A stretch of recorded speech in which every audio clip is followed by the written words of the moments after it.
Today we're going to go through a brief introduction to the connector and conductor station 4 hose and tube identification.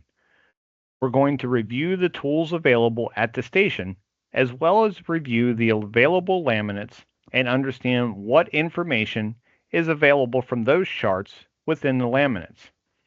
Let's get started. To start, let's review the tools available at the station. The first tool that you will have available is the dial caliper. This will be used to measure the inside diameter of the hydraulic hose, remembering that hydraulic hoses are defined by their inside diameter and bend radius. Or it can be used to measure the outside diameter and wall thickness of a particular tube, either steel tubing, copper tubing, or nylon tubing, all of which are defined by their respective outside diameter and wall thickness. The second tool available is a magnet. While the specific type of magnet available may vary, the purpose and usage is the same. For steel tubing, the magnet can be used to identify carbon steel versus stainless steel. The high-quality stainless steel that is commonly used in hydraulic tubing is non-magnetic. Therefore, the magnet can be used as a way to differentiate between stainless steel and carbon steel. The third tool available is a flashlight, which can be used for general inspection of the hose and the tube samples to look for any markings on the ley line or information available to assist you in properly identifying the various conductors within the station. Now let's take a look at the laminates for this station. Shown is laminate 104. This is the SAE J517 100R series hose maximum working pressure chart. Remember that hoses are defined by their inside diameter. As an example, let's assume you measure a hose sample to be 1/2 inch inside diameter. This would place you here in this row within the chart.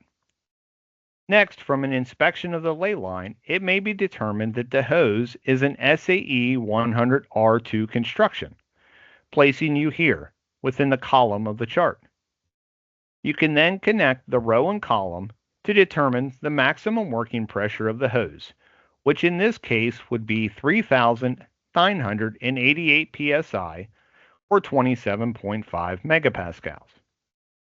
Next, you can calculate the burst pressure using a safety factor of 4:1, which is standard for hydraulic hoses, multiplying the working pressure by 4, and in this case, the value of 15,952 psi or 110 megapascals can be determined.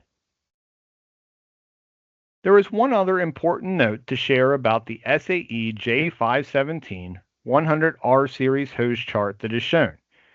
If you note at the bottom of the chart, there are two SAE hose constructions, 100R5 and 100R14, which are noted by the blue asterisks in the table above. These hoses do not follow the same standard sizing definition of dash size being equal to the fractional size multiplied by 16. These are sized differently. If you take the 1/2 inch hose as an example, normally a 1/2 inch hose would be a dash 8, but in this case it's a dash 10. Just keep this in mind as you're using this chart to identify different SAE hose constructions. The 100R5 and the 100R14 are sized differently. Now we're looking at laminate 204. It is split to fit within the screen. We're going to zoom in on an excerpt of this laminate and understand how the information can be pulled when identifying steel tubing. Let's assume you have a piece of steel tubing that you're trying to identify, and since tubing is defined by its outside diameter, you measure 1/2 inch. Reviewing this segment of the laminated chart, the measurement would place you somewhere within this region of the pressure values.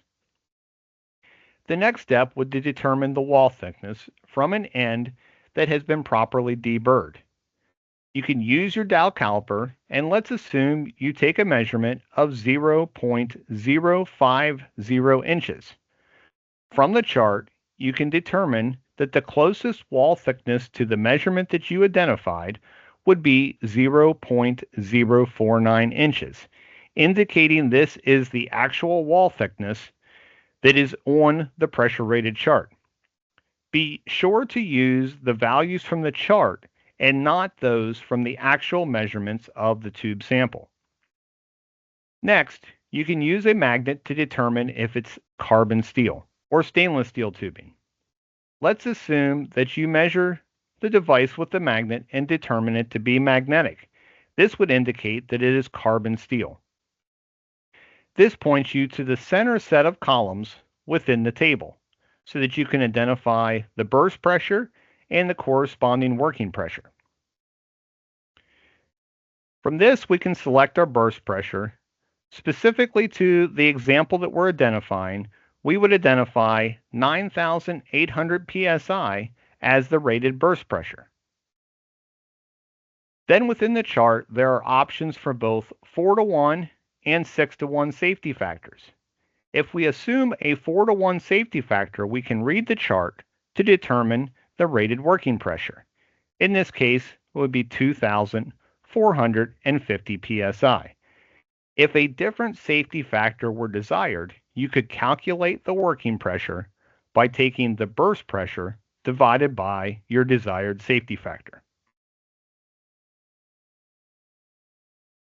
Here we can see laminate 3 of 4. It is split to fit on the screen. Again, we will zoom in on one excerpt from the laminate to identify the materials and information that's available on this particular chart. It is worthy to note that the number of reinforcement layers and the pressure ratings vary within each SAE construction.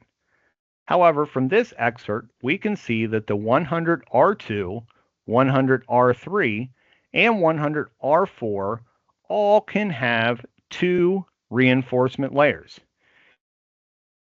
This laminate is used to provide details on the different construction types, but identifies the fact that the number of reinforcement layers alone cannot be used as a positive means to identify the specific hose construction.